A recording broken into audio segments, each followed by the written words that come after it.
ನೋಡಿ, ಪ್ರತಿಯೊಂದು ಮಲೆನೂ ಚೆಕ್ ಮಾಡಬೇಕು. ಪಕ್ಕ ಇದೆ, 2 ಮಲೆ ಆಯಿತು ನೋಡಿ. ಮೂರನೇದು ದಾರೆ ಚೆನ್ನಾಗಿದೆಯಾ ಇಲ್ಲ ನೋಡಬೇಕು. ನೋಡಿ ನೋಡಿ ಯಾವ ರೀತಿ ಗಾತ್ರದಲ್ಲಿ ಬರುತ್ತೆ ನೋಡಿ. ಈಗ ಒಂದು ಬಕೆಟ್ ತುಂಬಿದೆ, ಈಗ ಇನ್ನೂ ಒಂದು ಬಕೆಟ್ ಕರಿತಾ ಇದ್ದಾರೆ ಅಕ್ಕ ಅವರು. ನೋಡ್ಬೋದು ಲೈವ್ ಸರ್, ಇದರಲ್ಲಿ ಯಾವುದೇ ಏನು ಯಾಮಾರಿಸೋ ಅಂಥದ್ದಿಲ್ಲ ನಮ್ಮ ರೈತರಿಗೆ. ಇವ್ರೇನು ಹೇಳ್ತಾರೆ ಅಂದರೆ, ರೈತರಲ್ಲಿ ಎಷ್ಟು ಬಿಸಿಲು ಬಿದ್ದರೆ ಅಷ್ಟು ದೇಸಿ ಹಸುಗಳು ಒಳ್ಳೆಯದು ಅಂತ ಹೇಳ್ತಾರೆ. ಅದೇ HF ಜರ್ಸಿ ಕಟ್ಟರೆ ಈ ಥರ ಬಿಸಿಲಿಗೆ 50 ಡಿಗ್ರಿ ಹಸು ಸತ್ತೋಗ್ತದೆ ಬೆಳಗಿಂದ ಸಂಜೆ ಕಟ್ಟರೆ. ಬಡ ಬಾಲ್ಟಿ ಇಲ್ಲೆಲ್ಲೋ ಭಯ್ಯ, ದೋಬಾರ್ ಪುಲ್ಟಾ ಸೀದಾ ಹಾಗೆ ಸೀದೆ ಕರ. ಇದು ಯಾಕೆ ಈ ಥರ ಆಗ್ತಾ ಇರೋದು ಅಂದರೆ, ಕೆಲವರು ನೊರೆನೇ ಅಳೆದ್ಬಿಟ್ಟು ನಿಮಗೆಲ್ಲ ವೀಡಿಯೋ ಕಾಲಲ್ಲಿ ಮಾಡಿ ಯಾಮಾರಿಸ್ಬಿಡ್ತಾರೆ. ರಾತ್ರಿ ಹಾಲು ಉಳಿಸ್ಕೊಂಡಿರ್ತಾರೆ, ಬೆಳಗ್ಗೆ ಕರೀತಾರೆ. 1 ಲೀಟ್ರ್ ಸರ್ ಇದು ನೋಡಿ ಸರ್. 12 ಲೀಟ್ರ್ ಕರೆದಿದೆ ಈ ಸಾಯಿವಾಲ್ ಹಸು. ಇವಾಗ ಕರುಗೆ ಬಿಟ್ಟು 12 ಲೀಟ್ರ್ ಹಾಲು ಕರೆದಿದೆ.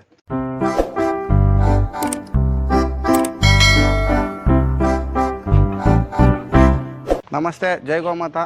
ನೋಡಿ, ಇದು ಬಂದು ನಮ್ಮ ದೇಸಿ ತಳಿ ಸಾಯಿವಾಲ್ ತಳಿ.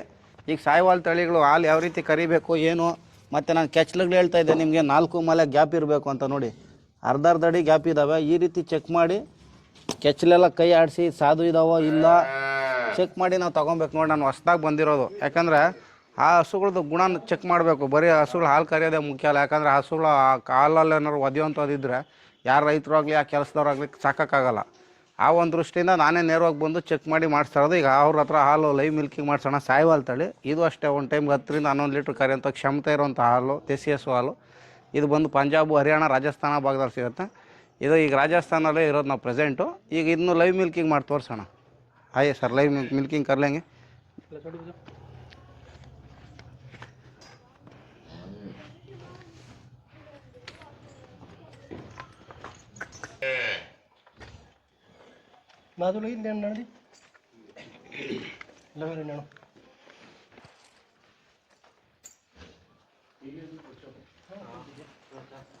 ಈಗ ನಾವು ಈ ಸಾಯಿವಾಲ್ ತಳಿ ಹಸುನ ಲೈವ್ ಮಿಲ್ಕಿಂಗ್ ಮಾಡಲಿಕ್ಕೆ ಕರು ಕುಡಿಸ್ತಾ ಇದ್ದಾರೆ. ಯಾಕವರು ಹಾಲೆಲ್ಲ ಇದನ್ನ ಅದೇ ಕೆಚ್ಚಲು ಸ್ವರ ಬಿಡಲಿ ಅಂತ ಬಿಟ್ಟಿದ್ದಾರೆ. ಕೆಚ್ಚಲು ಸ್ವರ ಬಿಟ್ಟ ಮೇಲೆ ಈಗ ನಾವು 4 ಮಲೆ ಚೆಕ್ ಮಾಡೋಣ. 4 ಮಲೆ ಜೋರಾಗಿ ಹಾಲು ಬಂದರೆ ಮಾತ್ರ ತೊಗೊಬೇಕು. ಕೆಲವು ಹಾಲು ಕೆಚ್ಚಲು ಗಟ್ಟಿ ಇರ್ತವೆ, ಎಷ್ಟು ಹೇಳಿದ್ರೂ ಬರೋಲ್ಲ. ಅಂಥ ತಳಿಗಳೂ ತೊಗೊಬಾರ್ದು. ಕರೆಕ್ಟಾಗಿ ದಾರೆ ಹೊಡೆದು ನೋಡ್ಬೇಕು, ಜೋರಾಗಿ ಬರುತ್ತಾ, ಸಾಧು ಇದೆಯಾ ಹಸು. ಈಗ ನಾನು ಕೆಚ್ಚಲೆಲ್ಲ ಚೆಕ್ ಮಾಡಿದೆ ಕರಿಯೋಕ್ಕೆ ಮುಂಚೆನೇ, ಮೈಯೆಲ್ಲ ಮುಟ್ಟಿದ್ದೀವಿ ನಿಮ್ಮ ಮುಂದೆ ಲೈವಾಗಿ, ಏನೂ ತೊಂದರೆ ಕೊಟ್ಟಿಲ್ಲ. ಈಗ ಅದೇ ರೀತಿ ಹಾಲು ಕರೆದು ನೋಡೋಣ ಎಷ್ಟು ಬರುತ್ತೆ ಅಂತ. ಇಲ್ಲಿ ಕನಿಷ್ಠ 10 ರಿಂದ 11 ಲೀಟ್ರ್ ಹಾಲು ಕರೆದ್ರೆ ನಮ್ಮಲ್ಲಿ 7 ರಿಂದ 8 ಲೀಟ್ರ್ ಕರಿಯುತ್ತೆ. ಇಲ್ಲಿ ಕೊಡೋ ಫುಡ್ ನಮ್ಮಲ್ಲಿ ಕೊಟ್ಟರೆ ಇನ್ನೂ ಅಷ್ಟು ಜಾಸ್ತಿನೂ ಕರಿಬೋದು. ಯಾಕಂದರೆ ಇಲ್ಲಿಂದ ಬಂದ ತಕ್ಷಣ ಒಂದು 10-15 ದಿನ ವಾತಾವರಣಕ್ಕೆ ಹೊಂದ್ಕೊಬೇಕಾಗುತ್ತೆ. ಯಾಕಂದರೆ 5 ದಿನ ಟ್ರಾವೆಲ್ ಬರೋದ್ರಿಂದ ರಾಜಸ್ಥಾನಿಂದ ಅವಕ್ಕೂ ಪಾಪ ಮೈಕೈ ನೋವು ಇರುತ್ತೆ. ಬರೀ ನಾವು ಓಡಾಡ್ರೇ ಇವತ್ತು ಕಷ್ಟ ಇದೆ, ಬಂದರೆ ಮೈಕೈ ನೋವು ಸುಧಾರಿಸ್ಕೊಬೇಕು. ಆದ್ದರಿಂದ ಇಲ್ಲಿ ಕರೆದ ತಕ್ಷಣ ಬಂದು ನಮ್ಮಲ್ಲಿ ಕರೆಯೋಲ್ಲ. ಒಂದು 10-15 ದಿನ ವಾತಾವರಣಕ್ಕೆ ಹೊಂದ್ಕೊತಾ ಹೋಗ್ತಾ ರೈಸ್ ಆಗುತ್ತೆ. ಈಗ ನೋಡಿ, ಕೆಚ್ಚಲುಗಳು ತೊಳಿತಾ ಇದ್ದಾರೆ ಯಾಕವರು. ತೊಳಿಲಿ, ಆಮೇಲೆ ನಾವು ದಾರೆ ಹೊಡೆದು ನೋಡೋಣ ಚೆಕ್ ಮಾಡಿ ಯಾವ ರೀತಿ ಕರಿಯತ್ತೆ ಏನು ನೋಡಿ. ಈಗ ನೋಡಿ, ಕೆಚ್ಚಲ ಅಂತರ ಅಂತೂ ಸಮಾನಾಂತರವಾಗಿದೆ ನೋಡಿ, ಏನು ಹಾಲಿಲ್ಲ. ನೋಡೋಣ ಯಾವ ರೀತಿ ಕರಿಯತ್ತೆ ಅಂತ. ನೋಡಿ ನೋಡಿ ಪ್ರತಿಯೊಂದು ಮಲೆನೂ ಚೆಕ್ ಮಾಡಬೇಕು. ಪಕ್ಕ ಇದೆ, 2 ಮಲೆ ಆಯಿತು ನೋಡಿ. ಮೂರನೇದು ದಾರೆ ಚೆನ್ನಾಗಿದೆಯಾ ಇಲ್ಲ ನೋಡಬೇಕು. ನೋಡಿ ನೋಡಿ ಯಾವ ರೀತಿ ಗಾತ್ರದಲ್ಲಿ ಬರುತ್ತೆ. ಈ ರೀತಿ ಇರೋದನ್ನ ಈ ಕರ್ಸೋಣ ಈಗ ಅವ್ರ ಕೈಯಲ್ಲೇ ಲೈವ್ ಮಿಲ್ಕಿಂಗ್ ನೋಡೋಣ. ನೋಡಿ ಎಷ್ಟು ಕರಿಯುತ್ತೆ ಅಂತ ನೋಡಿ.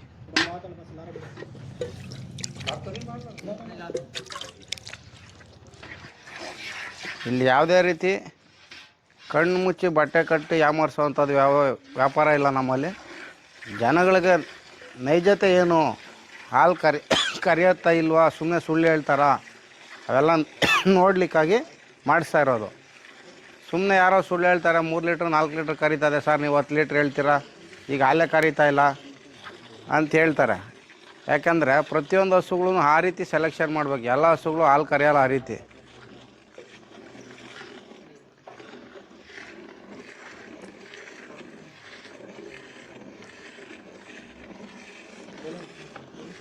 ಪ್ರತಿಯೊಂದು ಹಸುಗಳು 10 ಲೀಟ್ರ್ ಹಾಲು ಕರೆಯೋಲ್ಲ ಸರ್. ನಾನು ಹೇಳ್ದಂಗೆ ಏನು ರೆಡ್ ಸಿಂಧಿ, ಸಾಯಿವಾಲ್ ಎಲ್ಲ ಹಸುಗಳು ಕರೆಯೋಲ್ಲ. 100ರಲ್ಲಿ ಯಾವುದೋ 1-2 ಕರೀತದೆ. ಅಂಥ ತಳಿಗಳು ನೋಡಿ ನಾವು ಸೆಲೆಕ್ಷನ್ ಮಾಡಬೇಕಷ್ಟೇ. ಈಗ ನೋಡಿ, ನಾವು ಒಂದು 15 ದಿನದಿಂದ ಹುಡುಕ್ಸಿರೋದು. 15 ದಿನದಿಂದ ಹುಡುಕ್ಸಿ ಅವ್ರಿಗೆ ಹೇಳಿ ನಾನು ಅಲ್ಲಿಂದ ಅಡ್ವಾನ್ಸ್ ದುಡ್ಡು ಹಾಕಿ ಈಗ ಚೆಕ್ ಮಾಡಲಿಕ್ಕಾಗಿ ಬಂದಿರೋದು. ಯಾಕಂದರೆ ನಾವು ಪ್ರತಿಯೊಂದು ಯಾವುದೇ ವಸ್ತು ತೊಗೊಳೋದು ಮುಂಚೆ ಅದನ್ನ ಪರೀಕ್ಷೆ ಮಾಡಬೇಕು, ಚೆನ್ನಾಗಿದೆಯಾ ಇಲ್ವಾ, ಹಾಲು ಕರಿಯತ್ತೋ, ಮೇಯ್ನ್ ಅದು ಗುಣ ನೋಡ್ಬೇಕು. ಈಗ ನೋಡಿ ನಾವು ಬಂದ್ವಿ, ಹೊಸ್ದಾಗಿ ಬಂದಿದ್ದ ತಕ್ಷಣ ಹಸುನೆಲ್ಲ ಮುಟ್ಟಿದ್ವಿ, ಕೆಚ್ಚಲೆಲ್ಲ ಮುಟ್ಟಿದ್ವಿ, ಏನೂ ಮಾಡಲಿಲ್ಲ. ಆ ಒಂದು ಸೌಮ್ಯ ಗುಣ ಇರೋವಂಥ ಹಸುಗಳು ಸೆಲೆಕ್ಷನ್ ಮಾಡಬೇಕು. ಮತ್ತು ಹಾಲು ಅಷ್ಟೇ ನೋಡಿ, ಬೆಳಗ್ಗೆ ಅವರು 7 ಗಂಟೆಗೆ ನಾವೇ ಬಂದಾಗ ಕರೆಸಿದ್ದು, ಈಗ ಅದು 7-10 ನಿಮಿಷ ಆಯಿತು. ಈಗ 7 ಕರೆಕ್ಟಾಗಿ ನೋಡಿ 7:15 ಆಗಿದೆ. ಈಗ ಕರಿತಾ ಇದ್ದಾರೆ, 12 ಅವರ್ ಕರೆಕ್ಟಾಗಿ ಗ್ಯಾಪ್ ಇದೆ. ಬೆಳಗ್ಗೆನೇ ಇದು 10 ಲೀಟ್ರ್ ಹಾಲು ಕರೆದಿತ್ತು, ಈಗಲೂ ಕರಿತಾ ಇದ್ದಾರೆ. ನೋಡೋಣ ಎಷ್ಟು ಲೀಟ್ರ್ ಹಾಲು ಕರಿಯುತ್ತೆ ಅಂತ. ನಾನು ಅದೇ ಅವ್ರಿಗೆ ಹೇಳಿರೋದು, ಬೆಳಗ್ಗೆ ನೋಡಪ್ಪ 10 ಕರೆದಿದ್ಯಾ, ಸಾಯಂಕಾಲ 9 ಕರೆಯಂಗಿದ್ರೆ ಹಿಡ್ಕೊತೀನಿ, ಹಾಲು ಕಡಿಮೆ ಕಡಿತಾ ನಾನು ರಿಜೆಕ್ಟ್ ಮಾಡ್ತೀನಿ ಅಂತೇಳಿ. ಯಾಕಂದರೆ ಈಗ ನೋಡಿ 20 ಹಸು ಸೆಲೆಕ್ಷನ್ ಮಾಡಿದ್ದಾರೆ ಇವರು, ನಾನು ಅದರಲ್ಲಿ ಬರೀ ಈಗ 3 ಸೆಲೆಕ್ಷನ್ ಮಾಡಿದ್ದೆ, 20ರಲ್ಲಿ 17 ಹಸು ರಿಜೆಕ್ಟ್ ಮಾಡಿದೆ ನೋಡೋ ಅಷ್ಟೊತ್ತಿಗೆ. ಯಾಕಂದರೆ ನನ್ನ ಗುಣನೂ ನನಗೆ ಸರಿ ಹೊಂದಬೇಕು, ಹಾಲು ಕರಿಬೇಕು, ಮತ್ತು ಕೆಚ್ಚಲುಗಳು ಸಮಾನಾಂತರ ಆಗಿರಬೇಕು. ಈಗ ನಮಗೆ ಕೆಲವೊಂದು ಸತಿ ರಾಜಸ್ಥಾನಿ ಭಾಷೆ ಪಾಪ ನಮ್ಗೆ ಗೊತ್ತಾಗಲ್ಲ ಅಂದ್ಬಿಟ್ಟು ನಮ್ಮ ಬೇಗೂರು ನಮ್ಮ ಗೋಶಾಲೆನಲ್ಲಿರೋಂಥ ನಮ್ಮ ಹಿರಿಯರಿದ್ದಾರೆ, ಹರಿಕಿಶನ್ಜಿ, ಅವ್ರನ್ನ ಪರಿಚಯ ಮಾಡಿಕೊಡ್ತಾಯಿದ್ದೀನಿ ನಿಮ್ಮ ಮುಖಾಂತರ ನಿಮಗೆ. ಇವರು ನಮ್ಮ ಗೋಶಾಲೆನಲ್ಲಿ ಬೆಳಗ್ಗೆ ಬಂದರೆ ಗೋಸೇವೆಗೆ ಬೆಳಗ್ಗೆ 5ರಿಂದ 7 ಗಂಟೆ ಒಂದು 10-15 ಜನ ಟೀಮ್ ರೆಡಿ ಮಾಡಿ ನಮ್ಮ ಬೇಗೂರು ಶ್ರೀಕೃಷ್ಣ ಗೋಶಾಲೆನಲ್ಲಿ ಹಲವಾರು ತರಬೇತಿ ಕೊಡ್ತಾರೆ, ಬಂದು ಬೆಳಗ್ಗೆ ಗೋಸೇವೆ ಮಾಡ್ತಾರೆ. ಯಾಕೆಂದರೆ ಲೈವ್ ಮಾಡಬೇಕು, ಮತ್ತು ಇವ್ರ ಭಾಷೆ ನಮಗೂ ಕೆಲವೊಂದು ಸತಿ ಅರ್ಥ ಆಗೋಲ್ಲ. ಇವ್ರು ಮೂಲತಃ ರಾಜಸ್ಥಾನದವ್ರಾಗಿರೋದ್ರಿಂದ ಬೆಂಗಳೂರಲ್ಲಿ ಬಂದು ಅವರು 40 ವರ್ಷ ಆಗಿದೆ, ಸೆಟ್ಲಾಗಿ ಹೋಗಿದ್ದಾರೆ. ಆ ಒಂದು ದೃಷ್ಟಿಯಿಂದ ಅವ್ರ ಹತ್ರ ಭಾಷೆ ಮಾತಾಡೋಕ್ಕಾಗಲಿ ಅಥವಾ ಹಾಲು ಕರೆಯೋದು ಚೆಕ್ ಮಾಡೋಕ್ಕಾಗಲಿ, ಹೋಗೋಕ್ಕೂ ಬರೋದಕ್ಕೂ ಎಲ್ಲದಕ್ಕೂ ನಮ್ಗೆ ಮಾರ್ಗದರ್ಶನ ಕೊಡ್ತಾ ಇರ್ತಾರೆ. ಇವ್ರ ಹೆಸರು ಹರಿಕಿಶನ್ಜಿ ಅಂತ.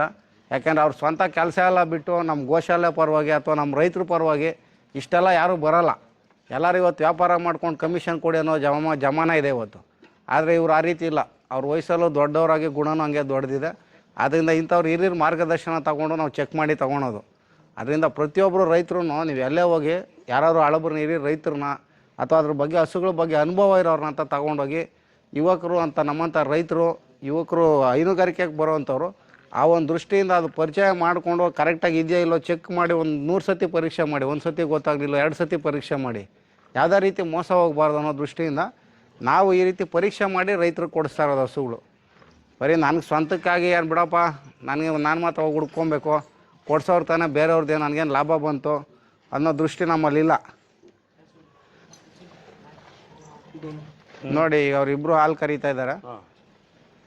ಯಾವುದೇ ರೀತಿ ಇದರಲ್ಲಿ ಏನು ಮುಚ್ಚಿ ಮರೆ ಮಾಡಿ ಹಾಲು ಕರಿಯೋದಾಗಲಿ ನೀರು ಹಾಕೋದಾಗಲಿ ಏನಿಲ್ಲ, ಕಣ್ಣು ಮುಂದೆ ನಮ್ಮ ಮುಂದೆನೇ ಲೈವ್ ಮಾಡಿ ಹಾಲು ಕರೆಸ್ತಾ ಇರೋದು.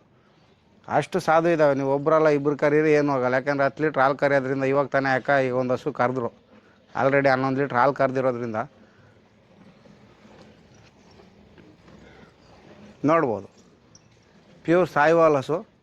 ಎಲ್ಲ ಸಾಯಿವಾಲ್ ಹಸುಗಳೂ ಹಾಲು ಕರಿಯಲ್ಲ. ನಾನು ಅದನ್ನೇ ಹೇಳೋದು ನಿಮ್ಮ ರೈತರಿಗೆ, ಭಾಳ ಹುಷಾರಾಗಿ ನೋಡಿ ಚೆಕ್ ಮಾಡಿ ಪರೀಕ್ಷೆ ಮಾಡ್ಬೇಕು. ಎಲ್ಲ ಜಾಫ್ರಾಬಾದಿ ಎಮ್ಮೆಗಳು ಹಾಲಿಂದ ಎಷ್ಟೋ ಜನ ಜಾಫ್ರಾಬಾದಿ ಸುಮಾರು ಜನ ಕಡಿಮೆ ಕೊಡಿಸ್ತಾರೆ ಅಂತೇಳಿ ಎಲ್ಲ ಯಾಮಾರು ಮೋಸ ಹೋಗ್ತಾಯಿದ್ದೀರಾ. ಅದೇ ರೀತಿ ಸಾಯಿವಾಲಗಳಷ್ಟು ಹಸುನೂ ಅಷ್ಟೇ, ಎಲ್ಲ ಹಸುಗಳು ಈ ರೀತಿ ಹಾಲು ಕರಿಯಲ್ಲ. ಅದು ನೋಡಿ ಚೆಕ್ ಮಾಡಿ ಕರೆಕ್ಟಾಗಿ ಪರೀಕ್ಷೆ ಮಾಡಿ ತೊಗೊಂಡ್ರೆ ರೈತರಿಗೆ ಲಾಭ ಇದೆ ಹೈನುಗಾರಿಕೆಯಲ್ಲಿ. ನಾವು ಸುಮ್ಮನೆ 3 ಲೀಟ್ರ್ 4 ಲೀಟ್ರ್ ಹಾಲು ಕರಿಯೋಂಥ ಹಸುಗಳು ನೀವು 4 ಹಸು 5 ಹಸು ಸಾಕೋಬೋದು.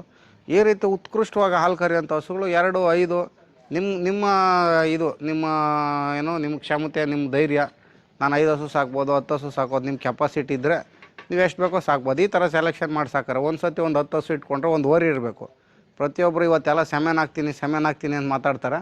ದಯವಿಟ್ಟು ಸೆಮೆನ್ ಮಾಡಿ ಇಲ್ಲ. 1 ಹಸು 2 ಹಸು ಇರೋರು ಪಾಪ ನಂದಿ ಸಾಕೋಕ್ಕಾಗಲ್ಲ. ಯಾಕಂದರೆ ಇವತ್ತು ಒಂದು ನಂದಿ ಇದ್ರೇ ಒಂದು ಗೋಶಾಲ ಡೆವಲಪ್ಮೆಂಟ್ ಆಗೋದು.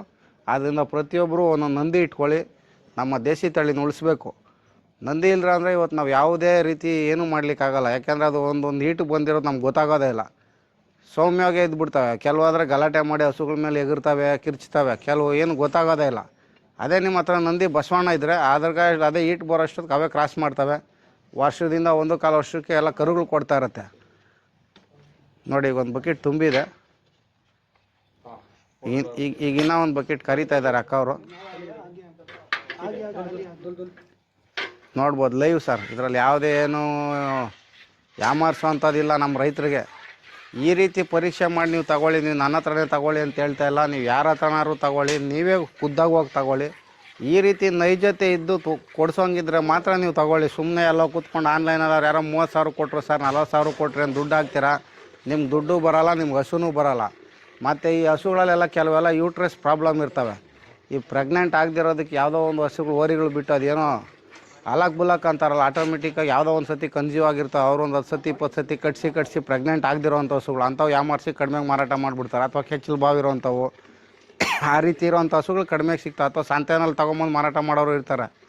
ಆದ್ದರಿಂದ ಈ ರೀತಿ ಕಟ್ಟಾಗಿ ಸಾಕಿ ಚೆನ್ನಾಗಿ ಪಳಗಿರೋವಂಥ ಹಸುಗಳು ಸಾಕಿದ್ರೆ ನಮ್ಗೆ ಒಳ್ಳೆಯ ಲಾಭದಾಯಕವಾಗಿರುತ್ತೆ. ಯಾಕಂದರೆ ನೋಡಿ, ಕನಿಷ್ಠ 10 ಲೀಟ್ರ್ ಹಾಲು ಕರೆಯೋದ್ರಿಂದ ರೈತರಿಗೆ ಅನುಕೂಲ ಆಗುತ್ತೆ. ಇಲ್ಲಾಂದರೆ ಆಯೋದು ಒದೆಯೋದು ಹತ್ರ ಕೂಡ ಸೇರಿಸಲ್ಲ.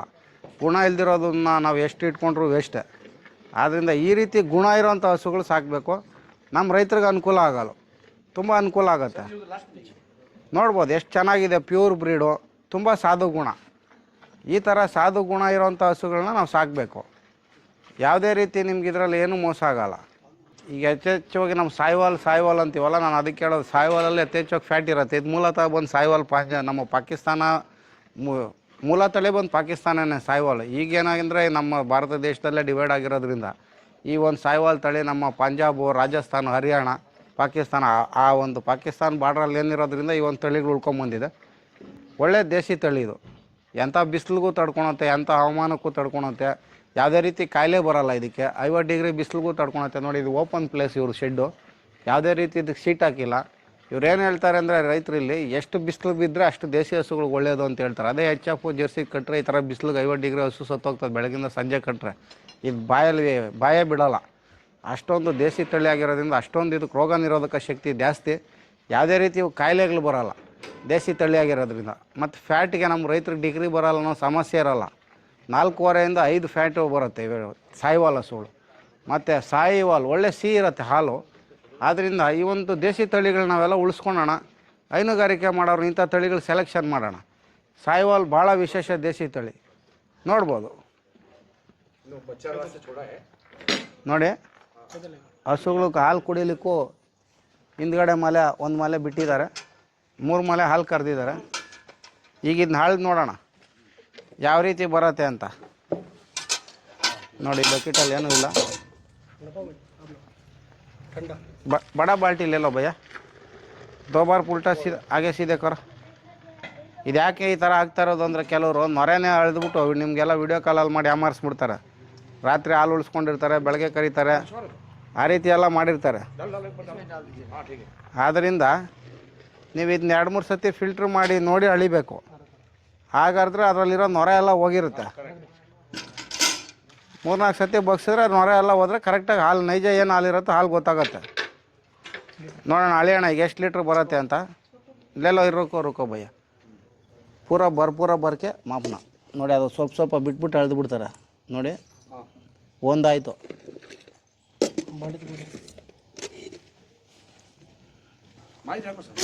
ಡಾಲ ಅವ್ರು ಬಿ ಡಾಲ 2 ಆಯಿತು.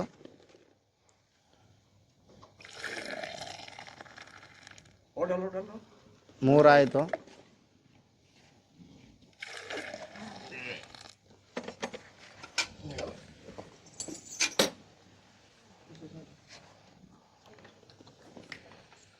4 ಆಯಿತು. और 2 बार पलटी मारो भैया इसका, पलटी मारो. ಸ್ವಲ್ಪ ನೊರೆ ಇರೋದ್ರಿಂದ ಇನ್ನೊಂದು ಸತಿ ಬಗ್ಸ್ತಾ ಇದ್ದೀನಿ ಹಿಂದೆ ಮುಂದೆ ಅವ್ರಿಗೆ ಹೇಳಿ. ಯಾಕಂದರೆ ನಾವು ನೈಜತೆ ಕೊಡಬೇಕು ಜನಗಳಿಗೆ. ಯಾವುದೇ ಆಗಲಿ ನಿಜ ಏನಿದೆಯೋ ಅದು ಹೇಳಬೇಕು. ಸುಳ್ಳು ಪಳ್ಳು ಹೇಳಿ ವ್ಯಾಪಾರ ಮಾಡಬಾರ್ದು. ಹಸುಗಳಲ್ಲಿ ಕೇಳ್ಬಿಡ್ಬೇಕಾದ್ರೆ 4,000 5,000 ಎಕ್ಸ್ಟ್ರಾ ಇಸ್ಕೊಂಬಿಡಿ. 4 ಆಗಿತ್ತು, ಸಾಮನೆ ರಕ್ಕೋ ಭಯ್ಯ. दूध मत ಎಷ್ಟು करना 5 ಆಯಿತು, 6 ಆಯಿತು, 7, रुको डालो 8 ಆಯಿತು,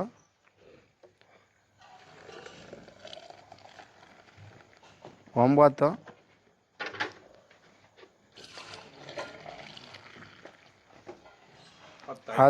10 ಲೀಟ್ರ್ ಆಯಿತು ಸರ್. ನೋಡಿ, ಈಗ ಇನ್ನೊಂದು ಬಕೆಟ್ ಕಳಿಸ್ಕೊಳೋಣ.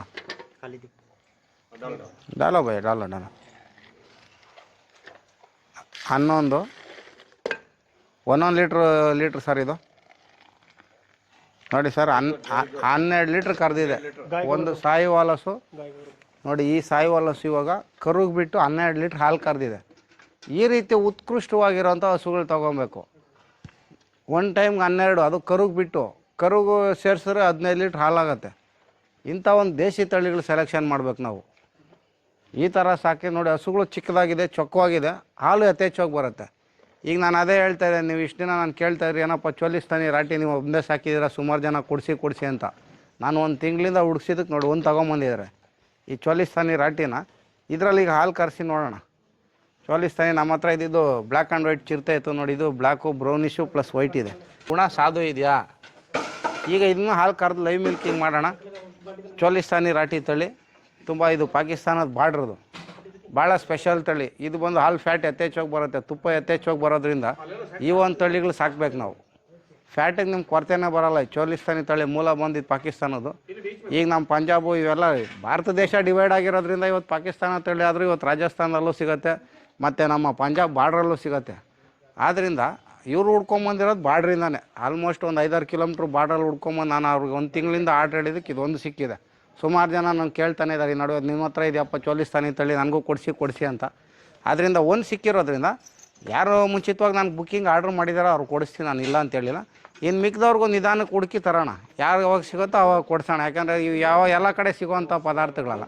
ನಮ್ಮ ದೇಶಿ ತಳಿ ನೋಡಿ ನಮ್ಮ ರಾಟಿ ತಳಿ ರಾಜಸ್ಥಾನದ ಈ ರೀತಿ ಬರುತ್ತೆ, ಇದು ಪಾಕಿಸ್ತಾನದ ತಳಿ ಈ ರೀತಿ ಬರುತ್ತೆ. ಇದಕ್ಕೂ ವ್ಯತ್ಯಾಸ ಇಲ್ಲೇ ಗೊತ್ತಾಗುತ್ತೆ ನೋಡಿ. ಇದು ರಾಜಸ್ಥಾನದ ರಾಟಿ, ಇದು ಪಾಕಿಸ್ತಾನದ ಬಾರ್ಡ್ರದು. ಈಗ ಇದ್ರದ್ದು ಹಾಲು ನೋಡೋಣ ಎಷ್ಟು ಹಾಲು ಕರೆಯುತ್ತೆ, ಏನು ಲೈವ್ ಮಿಲ್ಕಿಂಗ್ ಮಾಡೋಣ.